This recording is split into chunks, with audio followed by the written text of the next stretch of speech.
Hi, this is Mo Maduro with the Life Expansion After 50 podcast. Today's episode is the third in the series, mapping the success principles over to what's going on in the unconscious.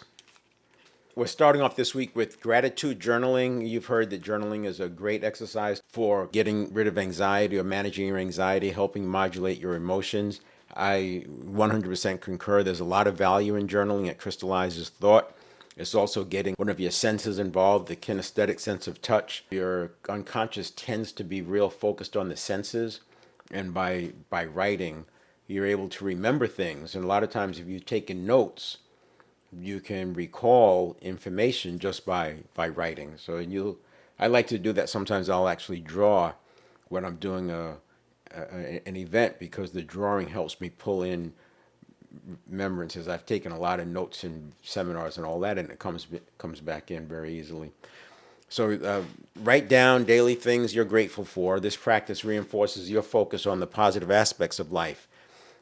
This one is a little obvious, but if you think of the unconscious as a reactive entity, anyone who thrives on reaction typically doesn't like shining a light on behavior or getting into critical thinking. I believe, and this is a most say, but the act of journaling slows things down a little bit and lets us look at our reactive patterns. That shined light can result as a pattern interrupt by itself.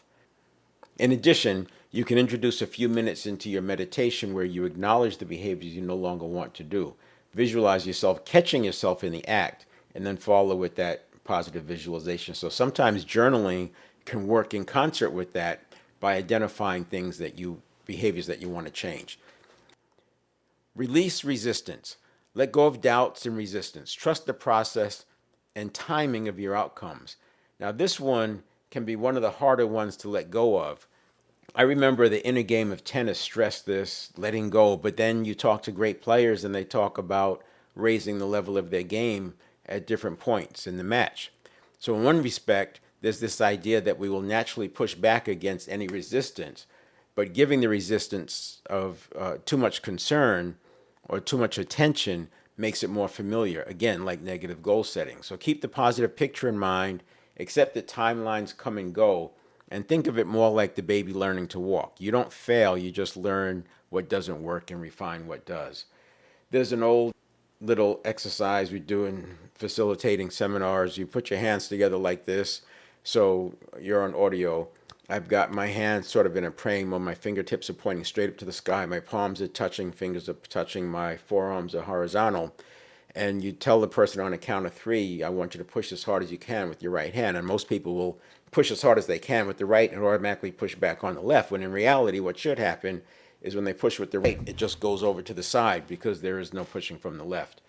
And it's just to illustrate how easy it is to resist.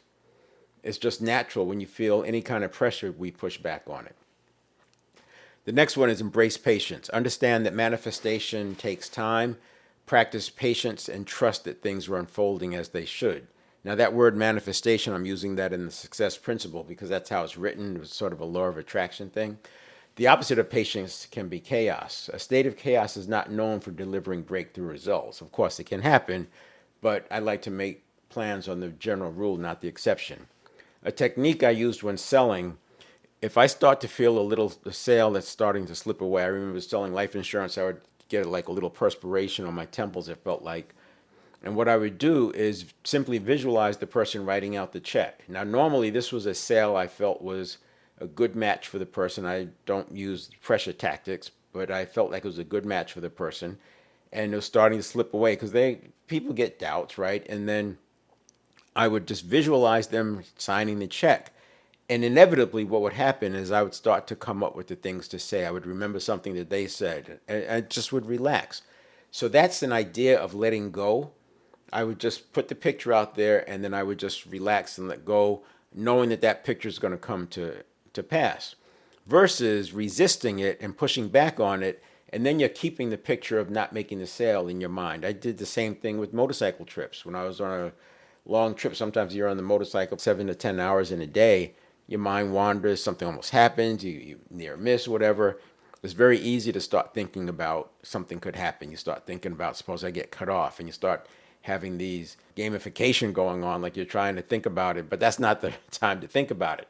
What I would do in those circumstances, I would just picture myself arriving home in my driveway. Now, 2 or 3 days later, usually it's a multi-day trip. And I would just imagine myself pulling into my driveway, my kids coming out, greeting me. I'm smiling, they're smiling. And again, you're taking that tension away. Now, is there any woo-woo there? No. What I'm doing is I'm relaxing myself. I'm taking the anxiety away so I have all of my resources available. Just like when people say they play loose. They want to play loose because they have all their resources available to them. If they're tense, then they're not going to be able to make the moves that are necessary. It may not sound a lot like patience, but it is letting go, and it's similar to the resistance one, I think. The next one is act as if. And you've heard me say before, it's easier to act yourself into a new way of feeling than it is to feel yourself into a new way of acting. And you've heard the thing, act as if, fake it till you make it.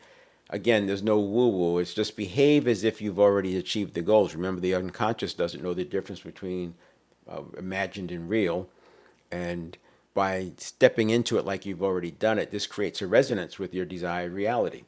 When you think of 100 billion neurons, you can see the benefit of acting as if, because the other neurons start to get on board. The neurons don't want you to fail. They don't want the unfamiliar, but once you step into the unfamiliar, they're going to do everything they can to make you successful. Now, I do believe there's a critical mass factor as well. What I mean by that is once you get enough neurons on board, it seems it just gets easier. Another phenomenon is when I set a new goal. Now, like clockwork, there are usually one or two immediate obstacles that come into play. Inconveniences, some kind of an obstacle. Decades ago, I thought I was doing this to myself, some sort of a lack of mindfulness or something. Now I believe it can be something as simple as the obstacles or issues, they were always there. But remember, if the unconscious can process at 11 million bits per second and the conscious is only processing at 50 bits per second, you can see a lot is being filtered out. So the issues, the obstacles, they've always been there. I just didn't notice them. And once I set the goal and I start making progress towards it, they show up into my consciousness, but they were always there. That's just a guess. It supports the point of acting as if. I just want to make the point that I have enough belief and evidence on this that I don't think there's anything woo-woo going on there. But a lot of people who are big into goal setting will tell you the same thing. They set a goal and they just know an obstacle is coming. I say we see the obstacle, we just didn't see it before. Use meditation. Regular meditation calms your mind, enhances your focus, and opens you to receive guidance from within. Meditation may be one of the most important tools, but not just meditation to achieve that state of bliss. Like I said, Emily Fletcher in her book, Ziva Meditation, says we don't meditate to get good at meditating, we meditate to get good at life. Between removing limiting beliefs and installing empowering ones, and using meditation to, one, create a buffer between the conscious and the unconscious, and two, to create pattern interrupts so that you catch the unwanted behavior before it even comes out. I think those are two powerful tools of meditation. And another one obviously is going to be just spending more time in less than a beta state, alpha, theta, where things are calm, and that's going to help you with your health. Emily Fletcher in her book goes through a litany of benefits of meditating. I mean, it's endless. At this point in my life, I find it most useful getting that buffer between the conscious and the unconscious. I think all of that comes into play. And whether you do that through meditation or some other way, you're going to have less stress, and less stress is better for you, your body, your mental health, and everything. Eventually, the buffer stays from meditation to meditation, and you're spending more time in that alpha and possibly even theta state, which is like hypnosis, and so your suggestions go in faster.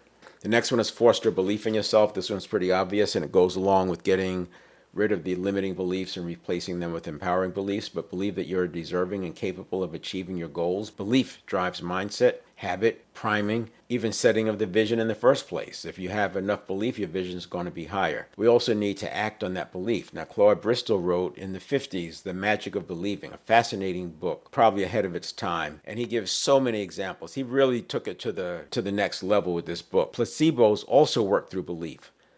Bruce Lipton, in his book, The Biology of Belief, maintains that we can change our internal environment, which can impact the genetic expression with beliefs.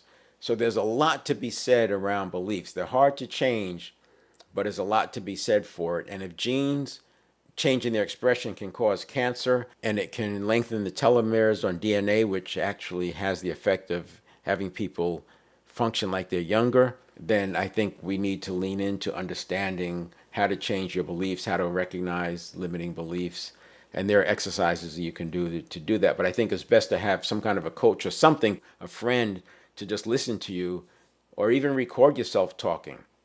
I had one of my clients do that, just listen to the recording. They were very, very surprised at how much of a fixed mindset they had because they were in the emotion. And the emotion was driving the conversation instead of their rational brain. And so this is a back to the know and not do. So the rational brain had a growth mindset, but the emotion that was being driven, that was driving it all, was definitely fixed. And it was good for them to hear that. It wasn't intended to just, they listened to the recording, and that was an outcome. The last one we'll do today is seek inspiration. Read books, listen to podcasts, or watch videos that inspire you and align with your goals. This is another no-brainer one. Surrounding yourself with positives has to help. I'll take it a step further. Most people have experienced going to a motivational seminar. You're on top of the world when you first come out, but by the next morning, we're back to our old selves.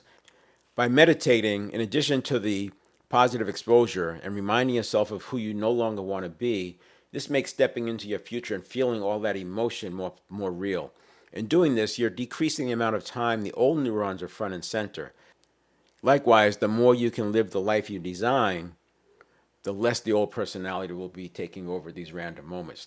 This is a big reason for the meditation approach I offered earlier. You want the thing you desire to be familiar enough when you see it. And this is why in the meditation, you want to spend some time experiencing how that's going to be once it's available to you, once you actually have it, and then spend a little bit of time acknowledging who you no longer want to be as the pattern interrupt.